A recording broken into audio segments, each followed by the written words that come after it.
मत्ती रचित सुसमाचार 9वां अध्याय।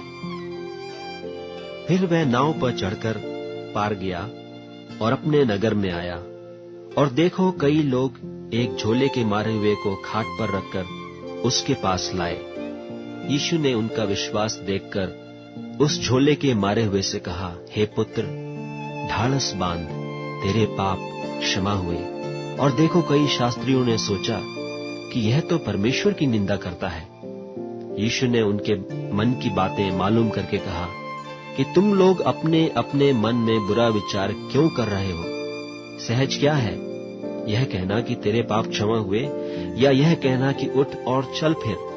परंतु इसलिए कि तुम जान लो कि मनुष्य के पुत्र को पृथ्वी पर पाप क्षमा करने का अधिकार है।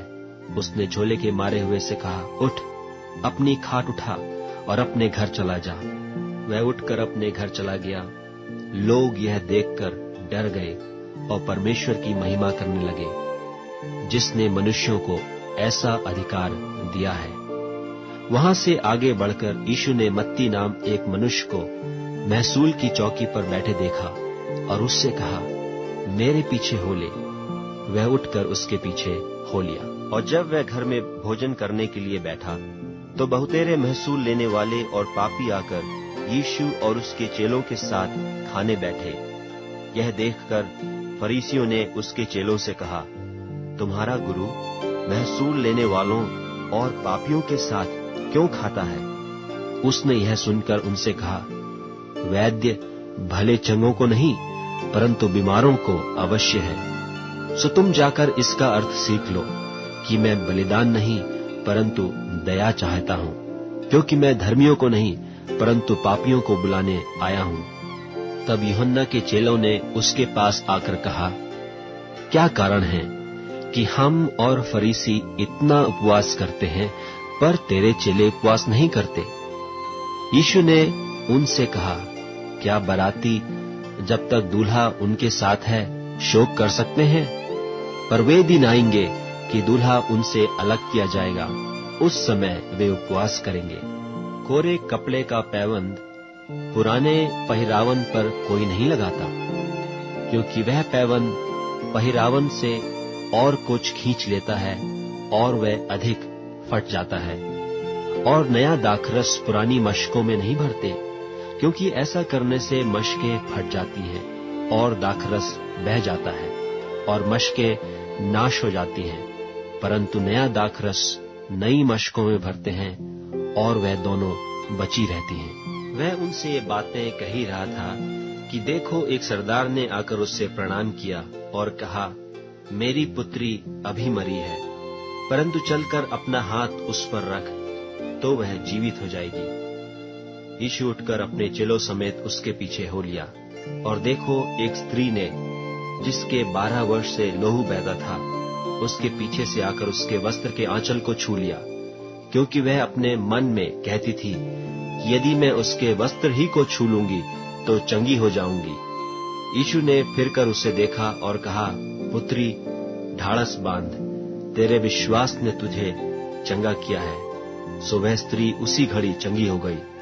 जब यीशु उस सरदार के घर में पहुंचा और बांसुरी बजाने वालों और भीड़ को हुल्लड़ मचाते देखा, तब कहा, हट जाओ, लड़की मरी नहीं पर सोती है। इस पर वे उसकी हंसी करने लगे। परंतु जब भीड़ निकाल दी गई तो उसने भीतर जाकर लड़की का हाथ पकड़ा और वह जी उठी।